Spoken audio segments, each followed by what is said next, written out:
Hi Tweeties! Welcome sa Chika Tweet. Salamat sa pagbisita. Kung mahilig ka sa latest Kimpaw updates, showbiz balita, at mga nakakakilig na moments, nandito ka sa tamang channel. Kaya relax lang at tara na sa ating Today's Chika. Kimi, super proud sa kanyang hubby Paulo sa pagiging director. Resibo, ibinandera. Bongga talaga si Paolo Avellino. Bet na bet talaga niya ang happy ending with Kim Chua.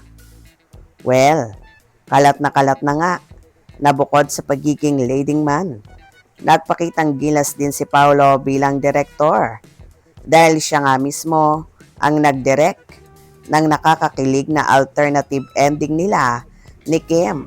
Sa katatapos lang na serye nilang The Alibi ang buong katotohanan. At super bongga talaga dahil kinunan pa sa Canada ha.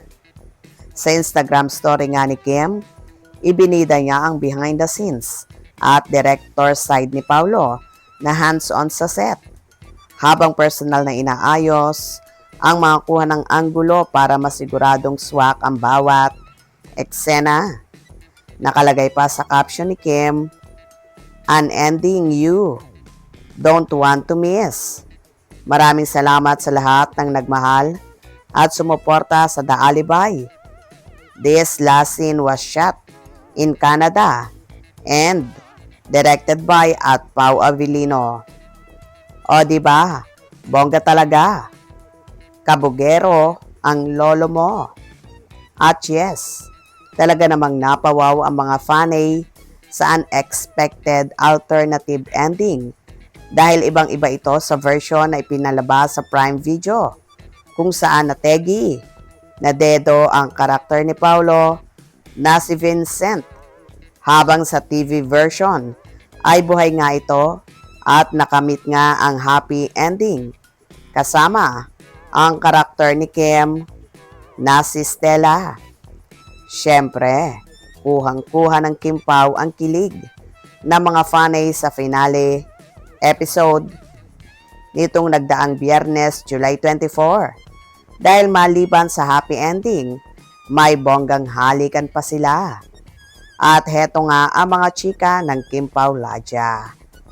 The happy ending we never thought was possible but end up getting like a piece of earring for all the tears that we cried last December. This is a finale that we all deserve. Traumas healed and we're walking away with our hearts intact.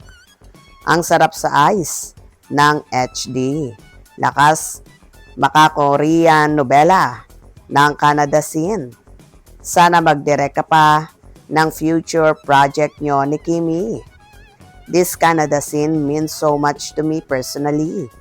Bawing-bawi lahat ng sakit at iyak ko sa Prime Video version. Thank you Stella. Thank you Vincent at lumaban ka. Magmahalan lang kayo at naway. Matupad lahat ng pangarap nyo. O diba pasabog talaga ang impact at kilig na dala ng Kimpaw. Nako, ang inaabangan naman nila ngayon ay ang sabi-sabing pelikula ng Kimpaw ha, na balak nga raw isali sa Metro Manila Film Festival. O diba, kay Chinita Princess ay so proud at ibinandera niya sa kanyang Instagram ang pagiging director ni Paulo. Kayo ba? Ganun din? Hope you enjoyed. Please subscribe for more info.